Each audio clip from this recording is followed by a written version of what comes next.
This conference will now be recorded. Good morning, everyone. Today we are going to discuss about matrix transpose. इसके पहले हमने operations पढ़ लिए, order पढ़ लिए मैट्रिक्स पे. ऑपरेशंस में आपने एडिशन मल्टीप्लिकेशन दोनों देख लिया है. आज हम मैट्रिक्स ट्रांसपोज की बात करेंगे. मैट्रिक्स ट्रांसपोज के लिए सबसे जो जरूरी बात है, जो सबसे इंपॉर्टेंट बात है, वो यही है कि मैट्रिक्स का स्क्वायर मैट्रिक्स होना बहुत जरूरी है.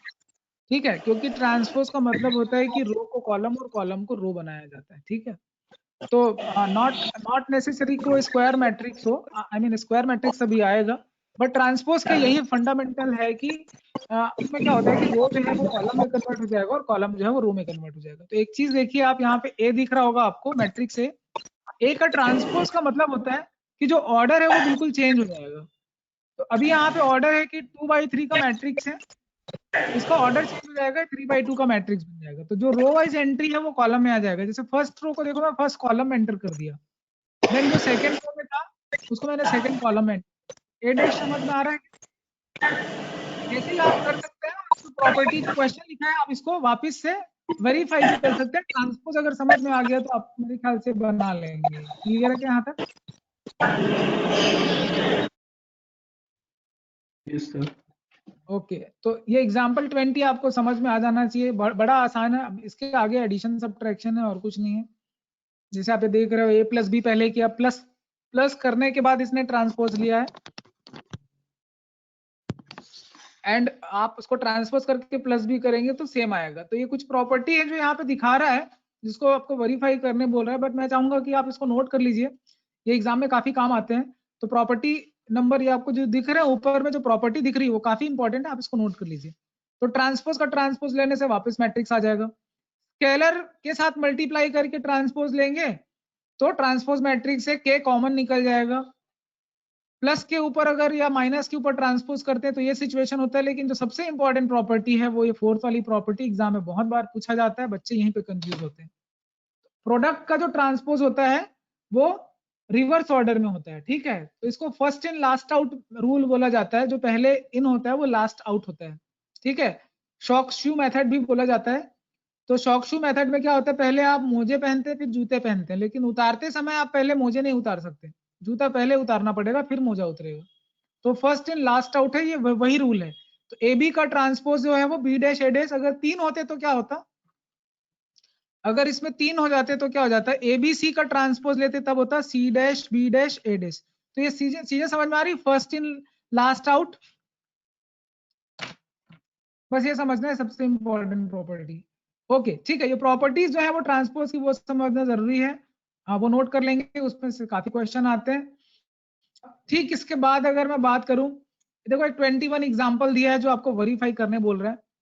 तो ये प्रॉपर्टी आपने पढ़ा है, जितनी प्रॉपर्टी आपने पढ़ा है उन्हीं को एग्जांपल में वेरीफाई करने के लिए दिया है, क्योंकि आपने सारा ऑपरेशन पढ़ लिया. ट्रांसपोज भी क्या होता है मैंने बता दिया, product, division, sorry multiplication, addition, सारी चीजें आप जान लिए, तो मेरे ख्याल से आप वो कर लेंगे, काफी आसान होगा. नेक्स्ट जो इंपॉर्टेंट टॉपिक है वो है आपका स्क्यू सिमेट्रिक और सिमेट्रिक मैट्रिक्स. यहाँ पे स्क्वायर मैट्रिक्स होना जरूरी है और ये काफी इंपॉर्टेंट है, एग्जाम ओरिएंटेड क्वेश्चन है, यहाँ से एग्जाम से काफी क्वेश्चन पूछे जाते हैं. तो सिमेट्रिक मैट्रिक्स होता क्या, मैं आपको समझा रहा हूँ. सिमेट्रिक का मतलब होता है आप उसको फोल्ड कर सकते हो. तो जैसे अगर मैं बोलूं फोल्ड कर सकते हैं, मतलब कैसे फोल्ड कर सकते हैं, जैसे अगर यहाँ मैंने 1 2 3 कुछ लिख दिया, अब रो को कॉलम और कॉलम को रो में चेंज करोगे ना, तो डायगोनल के एलिमेंट हटेंगे नहीं, वही रहेंगे. क्या क्या चीज जाएगा, अगर यहाँ ए है तो ए होना चाहिए, बी है यहाँ तो बी होना चाहिए, यहाँ सी है तो सी होना चाहिए, तभी वो सिमेट्रिक होगा इक्वल डिस्टेंस पे. तभी आप जब ट्रांसपोज लोगे तो सेम टू सेम मैट्रिक्स मिलेगा. तो यही डेफिनेशन है सिमेट्रिक मैट्रिक्स का. क्या क्या डेफिनेशन है कि मैट्रिक्स का ट्रांसपोज है वो खुद के बराबर होता है. अगर ये ए मैट्रिक्स है तो आप देख लो, इसका ट्रांसपोज भी लोगे तो बिल्कुल वापस से वही मैट्रिक्स मिल जाएगा, क्योंकि रो और कॉलम में कोई डिफरेंस नहीं है. जो फर्स्ट रो है वही सेकंड रो है, जो थर्ड कॉलम है वही थर्ड रो है, बिल्कुल सेम एंट्री. क्लियर है? तो इसकी पहचान क्या है, डायगोनल में जो भी एलिमेंट हो तो डायगोनल पे ही रहेगा, बट जो इक्वल डिस्टेंस पे एलिमेंट है वो बिल्कुल सेम होने चाहिए. इक्वल डिस्टेंस मतलब समझ रहे हो ना, अगर यहाँ ए है तो ए, यहाँ बी है तो बी, और सी है तो सी. सिमेट्रिक मैट्रिक्स का डेफिनेशन समझ में आ रहा है क्या? सबसे बड़ा डेफिनेशन यही है. इसी में एक और वर्ड आता है स्क्यू सिमेट्रिक. स्क्यू सिमेट्रिक में क्या होता है, अपोजिट साइन पे होते हैं. तो स्क्यू सिमेट्रिक के लिए जो सबसे बड़ी शर्त है, कंडीशन है, वो है कि डायगोनल में 0 एलिमेंट आने चाहिए. डायगोनल में क्या आना चाहिए, जीरो एलिमेंट आना चाहिए और इसके आजू बाजू जितने भी एलिमेंट होते हैं उनके साइन अपोजिट होने चाहिए। जैसे यहाँ माइनस है तो यहाँ ए होगा, से अगर यहाँ माइनस बी है तो यहाँ प्लस बी होगा, अगर सी यहाँ है तो माइनस सी यहाँ होगा। तो इक्वल डिस्टेंस पे जो एलिमेंट्स होते हैं उनके साइन अपोजिट होते हैं, बाकी नंबर सेम होते हैं।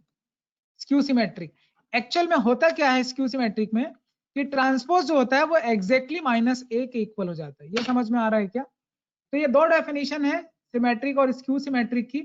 कभी भी मैट्रिक्स का ट्रांसपोज खुद के इक्वल हो जाए तो सिमेट्रिक, और मैट्रिक्स का ट्रांसपोज नेगेटिव मैट्रिक्स के इक्वल हो जाए, माइनस मैट्रिक्स के इक्वल हो जाए, तो उसको हम लोग बोलेंगे स्क्यू सिमेट्रिक। ये दोनों डेफिनेशन आप नोट कर लीजिए। क्लियर है क्या ये चीज? जल्दी बताइए, सारे लोगों को समझ में आ रही है? Yes sir. यहाँ से एक क्वेश्चन पूछा था आज से 1-2 साल पहले और लगातार पूछ रहा है। ये स्क्यू सिमेट्रिक से ही क्वेश्चन पूछता है, बोलता है कि स्क्यू सिमेट्रिक मैट्रिक्स में डायगोनल जीरो होते हैं, प्रूव कर दो। यहाँ लिखा भी हुआ है diagonal elements of skew symmetric matrix are zero. Actual में क्या होता है कि ये जो मैंने आपको बताया ना कि जितने भी एलिमेंट होते हैं ए आई जे, वो जो है माइनस होगा किसके? ए जे आई के, अपोजिट साइन होता है। आई जे समझ रहे हो ना, ये 1 1 है, ये 2 2 है, ये 3 3 है। अब ये सेकेंड रो फर्स्ट कॉलम है, तो ये 2 1 पोजीशन पे है, ये 1 2 पोजीशन पे, ये इक्वल हो गया। तो अगर ए आई जे इक्वल होता है ए जे आई के तो सिमेट्रिक होता है, लेकिन अगर माइनस के इक्वल होता है तो एंटी सिमेट्रिक होता है। अब डायगोनल पे क्या होता है कि ए आई एलिमेंट होते हैं, समझ रहे हैं? आई जो है इक्वल हो जाता है जे के, तो 11 11 12 12 20 22 30 33 इस तरह के एलिमेंट होते हैं डायगोनल पे। जैसे ये A11 हो जाएगा, A22 हो जाएगा, A33, तो I और J इक्वल हो जाते हैं डायगोनल पे। तो ये माइनस इक्वल हो जाएगा, माइनस कब होगा? ये जब ये जीरो होगा। ये समझ में आ रहा है? तो अब इधर ट्रांसफर कर लो 2i जीरो, तो ai जो है वो जीरो हो जाएगा। यहाँ पे लिखा भी हुआ है ये सारी चीजें। इसी डेफिनेशन को यही इसी कंटेंट से 2 मार्क का क्वेश्चन बनाया था, बहुत बच्चे छोड़ के आए थे इसको, कैसे प्रूव करें। यही बात होती है कि डेफिनेशन पे जब हम जाते हैं, चीजों को समझते हैं, एनसीईआरटी का एक एक शब्द, एक एक पैराग्राफ में इतनी अच्छी अच्छी बातें लिखी हुई है कि अगर आप वहां से पढ़ लें तो आपको पूरी पिक्चर क्लियर हो जाती है कि कहाँ से क्या क्वेश्चन पूछा जा सकता है। और अच्छी बात यह है एनसीईआरटी की कि वो अपने जब भी क्वेश्चन पूछता है वो हमेशा ध्यान में रखता है कि एनसीईआरटी बुक में किस तरह की चीजें उसने छाप के रखा हुआ है। आपको दिख रहा है कि डायगोनल पे 0 0 दिख रहे हैं, वही बात मैं आपसे कर रहा था कि अपोजिट साइन पे होते हैं इक्वल डिस्टेंस पे जो एलिमेंट है वो। और इसको पहचानने का तरीका यही होता है कि ए आई जे जो है वो माइनस ए जे आई के होता है। ये स्क्यू सिमेट्रिक की डेफिनेशन है। अब हमने सिमेट्रिक मैट्रिक्स पढ़ लिया टाइप और स्क्यू सिमेट्रिक पढ़ लिया, अब हम उसके एप्लीकेशन पढ़ेंगे, क्योंकि पूरा सीबीएसई मैथमेटिक्स पे अगर हम बात करें तो एप्लीकेशन बेस्ड है। Mathematics is all about application. आपने जो पढ़ा है उसको अप्लाई कहाँ करते हैं? पढ़ तो लिया आपने, डेफिनेशन जान तो लिया आपने कि स्क्यू सिमेट्रिक मैट्रिक्स में ये होता है, सिमेट्रिक मैट्रिक्स में ये होता है, आप करें क्या? उसका जानने के बाद उसको अप्लाई करना है। एप्लीकेशन पार्ट में आते हैं, काफी बढ़िया थ्योरम है एक। ये थ्योरम कई बार पूछा जाता है, हालांकि प्रूविंग नहीं आता है, बट इससे सीधा सीधा क्वेश्चन पूछ दिया जाता है। ये बोलता है कि आप कोई भी मैट्रिक्स ले लीजिए, ए प्लस ए डैश ले लो, हमेशा सिमेट्रिक आएगा, और ए माइनस ए डैश ले लो, स्क्यू सिमेट्रिक आएगा। ऐसा क्यों होता है आप देखते हैं, ठीक है? सिमेट्रिक होने के लिए और स्क्यू सिमेट्रिक होने के लिए क्या कंडीशन होती है? तो बोल रहा है कि ए प्लस ए डैश जो है वो सिमेट्रिक होगा। तो सिमेट्रिक होने के लिए हम लोग सबसे पहले ट्रांसपोज लगाते हैं। ट्रांसपोज लगाएंगे तो हो जाएगा ए डैश प्लस ए, दिख रहा है? जो वापस खुद किसके इक्वल हो गया? अगर मैं इसको बी मैट्रिक्स दे रहा हूं तो मतलब बी डैश जो है वो किसके इक्वल हो गया? बी के इक्वल हो गया ना, प्रूव हो गया सिमेट्रिक। चीजें समझ में आ रही है कि नहीं आ रही? अगर मैं आपसे कह रहा हूं कि ए प्लस ए डैश को मैं बी ले रहा हूं, तो जब मैं बी डैश लूंगा तो क्या आएगा? ए डैश प्लस ए आएगा, और उसको वापस ले सकते हैं ए प्लस ए डैश जो कि बी के इक्वल है। तो यही तो डेफिनेशन है कि बी डैश जो है बी के इक्वल हो जाए तो क्या हो जाएगा? Symmetric matrix. अब अगर किसी चीज को स्क्यू सिमेट्रिक प्रूव करना है तो फिर से वापस से ट्रांसपोज लेना है। सपोज ये आपका इसको सी ले लिया, तो c is equal to a minus a dash लिया। अब इसको ट्रांसपोज लूंगा दोनों साइड पे तो क्या होगा? ट्रांसपोज लेने के बाद हो जाएगा ए डैश माइनस ए, लेकिन इसको वापस से मैं माइनस कॉमन निकालूंगा तब जाके सी बनेगा, मतलब माइनस सी। मतलब ये हुआ कि सी डैश जो है वो माइनस सी के इक्वल हो रहा है। तब क्या हो जाएगा? तब उसको हम लोग बोलते हैं स्क्यू सिमेट्रिक। तो ये चीजें समझ में आ रही। अबे प्रूविंग में पूछ भी लिया, प्रूव दैट, एग्जाम में 2 मार्क्स का आ भी गया, तो आप इसको बना सकते हैं। क्यों बना सकते हैं? क्योंकि डेफिनेशन आपके दिमाग पे। ट्रांसपोज पढ़ा, ट्रांसपोज को कहाँ अप्लाई किया? मेनली ट्रांसपोज पढ़ा जा रहा है इस बात के लिए कि आपको सिमेट्रिक और स्क्यू सिमेट्रिक समझ में आते हैं कि नहीं। अच्छा, एग्जाम में भी यही से सवाल पूछे जाते हैं कि जब भी स्क्यू सिमेट्रिक या सिमेट्रिक मैट्रिक्स आए, आपके दिमाग पे आना चाहिए कि it must be square matrix and transpose जैसी कोई चीज लेनी है। तो बात ही आपको ट्रांसपोज से, शुरुआत ही आपको ट्रांसपोज से करनी। बस फर्क इतना है कि सिमेट्रिक मैट्रिक्स में ट्रांसपोज लेने से मैट्रिक्स के इक्वल हो जाता है, और स्क्यू सिमेट्रिक में ट्रांसपोज लेने से मैट्रिक्स के नेगेटिव साइन के इक्वल हो जाता है। बस इतनी सी बात है। ये 2 बात समझ में आई क्या आप लोगों को?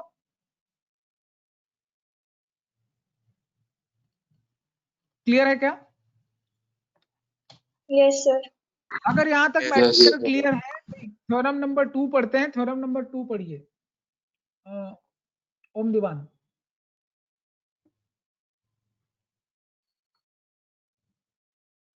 Yes, sir.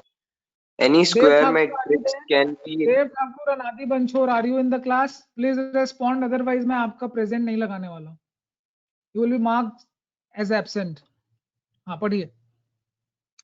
Any square matrix can be expressed as the sum of a symmetric and a skew symmetric matrix.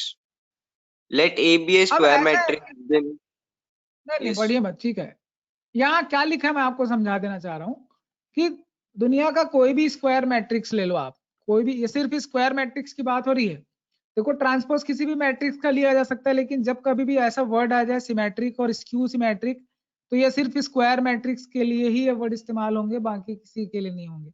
तो कोई भी स्क्वायर मैट्रिक्स आप ले लीजिए, वो हमेशा सिमेट्रिक और स्क्यू के सम में आप एक्सप्रेस कर सकते हो। तो बहुत ध्यान से आप देख लो, इतना तो बिलीव करते हो ए प्लस ए डैश क्या है? सिमेट्रिक है। ए माइनस ए डैश क्या है? स्क्यू सिमेट्रिक है। अभी दोनों को जोड़ के देखो कितना हो रहा है, ए डैश कट रहा है, 2a आ रहा है, बस यही हाफ लगा दो, हो गया एक्सप्रेस, ए बन गया। नहीं समझ में आ रहा है? तो ये जो चीज है, पहली जो चीज लिखी है वो सिमेट्रिक मैट्रिक्स है, जो दूसरा सम लिखा है वो स्क्यू सिमेट्रिक है। मतलब किसी भी स्क्वायर मैट्रिक्स को आप किसके सम में एक्सप्रेस कर सकते हो? Symmetric plus skew symmetric. ये समझ में आ रहा है क्या? कोई भी स्क्वायर मैट्रिक्स, मतलब ये क्या है, ये क्वेश्चन इंपॉर्टेंट क्यों है? मतलब किसी भी स्क्वायर मैट्रिक्स का आप क्या कर सकते हो? 2 पार्ट में तोड़ सकते हो, 2 पार्ट में एडिशन कर सकते हो। तो एक पार्ट बनेगा वो हमेशा सिमेट्रिक होगा, और दूसरा पार्ट जो बनेगा वो हमेशा क्या होगा? स्क्यू सिमेट्रिक में आप पार्टीशन कर सकते हैं। ये समझ में आ रहा है क्या? इज दैट क्लियर और नॉट? Yes sir. Yes. ठीक है, अगर चीजें यहां तक समझ में आ रही हैं तो थोड़ा आगे बढ़ा जाए। और मेरे ख्याल से एक एग्जांपल में क्वेश्चन भी होगा आपके, ठीक है। स्क्रीन पे मैं शो नहीं कर पा रहा हूँ, कुछ टेक्निकल इश्यू है, फिर भी आप देख लीजिए। एक्सरसाइज 3.3 देख लीजिए, ये डिस्कशन करके हम लोग आज की क्लास खत्म करते हैं। जैसे कि आपको क्वेश्चन नंबर 1 दिख रहा है, देवधारीवाल पढ़ो पहला question. Yes, sir. Find the transpose of each of the following matrices. कर लेंगे ट्रांसपोज, कोई दिक्कत है ट्रांसपोज में? रो से कॉलम, कॉलम से रो में एक्सप्रेस करना है। जैसे पहले Yes. वाले का ट्रांसपोज हो जाएगा 5 हाफ माइनस 1, इसका ट्रांसपोज स्क्वायर मैट्रिक्स है, दिखेगा स्क्वायर लेकिन एंट्री बदल जाएगी। यहाँ पे भी दिखेगा स्क्वायर लेकिन एंट्री बदल जाएगी, इसका ट्रांसपोज हो जाएगा -5 6 √3 5 6 2 3 -1। लेकिन यही सिमेट्रिक और स्क्यू सिमेट्रिक हो जाए तो आपको बदल चेंज जो है दिख सकता है। ये प्रॉपर्टी आप वेरीफाई कर सकते हैं, ऑपरेशन आपको पता है, सारे ऑपरेशन पे कर लेंगे आप, यहाँ तक कर लेंगे आप, बन जाएंगे क्वेश्चन। जो डाउट आए कल पूछ लीजिएगा। अभी जो बड़ा अच्छा जो क्वेश्चन है इसके आगे मिलना शुरू हो जाएगा। क्वेश्चन नंबर 6 पढ़िए वंश। Yes, sir. ये 2 क्वेश्चन है, If वेरीफाई करना है आपको। पहला क्वेश्चन ये है और आपको ये वेरीफाई करना है कि ए डैश, तो बताओ ए क्या होगा? ए तो आपको पता है, ए डैश क्या होगा बताइए? sir, ये A cos dash sin cos. Minus sine cos, ठीक है। अब मल्टीप्लाई करो, इसी को मल्टीप्लाई करो, cos sine minus sine cos के साथ में, तो रो से कॉलम, कॉलम से रो मल्टीप्लाई करोगे, अपने आप आई का मतलब होता है आइडेंटिटी मैट्रिक्स 1 0 0 1, आ जाएगा, अपने आप प्रूव हो जाएगा। कुल मिला के क्या है, आपको ऑपरेशन करने आना चाहिए, ट्रांसपोज लेने आना चाहिए, एडिशन बोला एडिशन करने आना चाहिए, मल्टीप्लीकेशन बोला मल्टीप्लीकेशन करना नहीं, क्योंकि आपने सारे ऑपरेशन पढ़ लिए। समझ में आ रहा है क्या? अभी इसको शो करना है कि ये सिमेट्रिक है। कैसे शो करेंगे? सिमेट्रिक मैट्रिक्स है, ट्रांसपोज लेना पड़ेगा। ट्रांसपोज लेके देखते हैं, ए डैश क्या आ रहा है, 1 -1 5 -1 2 1 5 1 3, क्या मिला? कोई बदलाव, कुछ चेंज नहीं, सेम एज इट इज है। तो कभी भी सिमेट्रिक मैट्रिक्स के लिए डेफिनेशन है कि ट्रांसपोज या मैट्रिक्स के इक्वल हो जाता है, और स्क्यू सिमेट्रिक में क्या होता है कि ट्रांसपोज है -a के इक्वल हो जाए। इतना करना है, वेरीफाई हो जाएगा। चीजें समझ में आ रही है क्या बेटा? Yes sir. इतना ही है, नया अगर मैं बोलूं इतना ही है। ट्रांसपोज के बाद अगर आपको सिमेट्रिक और स्क्यू सिमेट्रिक समझने, अगर आपको ये बोले कि सिमेट्रिक मैट्रिक्स से प्रूव करो, क्या करना पड़ेगा? कुछ नहीं, a प्लस a डैश का ट्रांसपोज ले लीजिए, वापिस से अगर वही मिल जाता है तो सिमेट्रिक है। और अगर माइनस का इसका ट्रांसपोज लेने से आपको माइनस ऐसा मिल जाए तो इसका मतलब क्या होता है? स्क्यू सिमेट्रिक है। क्लियर है क्या? Yes sir. मैट्रिक्स इटसेल्फ अगर खुद के बराबर हो जाए तो वो सिमेट्रिक है, माइनस साइन के इक्वल हो जाए ट्रांसपोज लेने से तो स्क्यू सिमेट्रिक है। बात खत्म हो गई। इतने पे ही पूरा एक्सरसाइज खत्म हो जाता है, और इतनी बात के अलावा और कोई बात है नहीं इस पे। एग्जाम में भी इतनी बात पूछी जाती है। क्लियर है क्या? अब कोई देखो, किसी को लगता है बहुत खतरों के खिलाड़ी खेल रहे हैं ऐसा लगेगा। ये क्वेश्चन पढ़ो, लिखा है कि ए बी माइनस बी ए, ठीक है, ये सिमेट्रिक पहले ही बता दिया है। ए और बी सिमेट्रिक है, मतलब ए डैश ए के इक्वल है, बी डैश बी के इक्वल है, गिवन है। बोलता है ये क्या होगा, तो क्या होगा वो जानने के लिए डैश लगा दो। तो ए बी का डैश अलग लगा, बी ए का डैश अलग लगा। अब जब डैश लगेगा तो उल्टा डैश लगेगा, यहाँ ए डैश बी डैश हो जाएगा। अब आपको पता है बी डैश बी के इक्वल है, ए डैश ए के इक्वल है, ए डैश ए के इक्वल है, बी डैश बी के इक्वल है, तो बी ए बी हो गया। मतलब मैं इसको लिख सकता माइनस कॉमन लेके ए बी माइनस बी ए। तो ये आया क्या? ट्रांसपोज लेने से नेगेटिव मैट्रिक्स आ गया। अब कोई भी बच्चा देख के बता देगा सर ये इसको सिमेट्रिक होगा। चीजें समझ में आ रही है कि नहीं आ रही? अब डैश डैश करना है, सारी प्रॉपर्टी पढ़ लिया, स्टार्टिंग में बता दिया।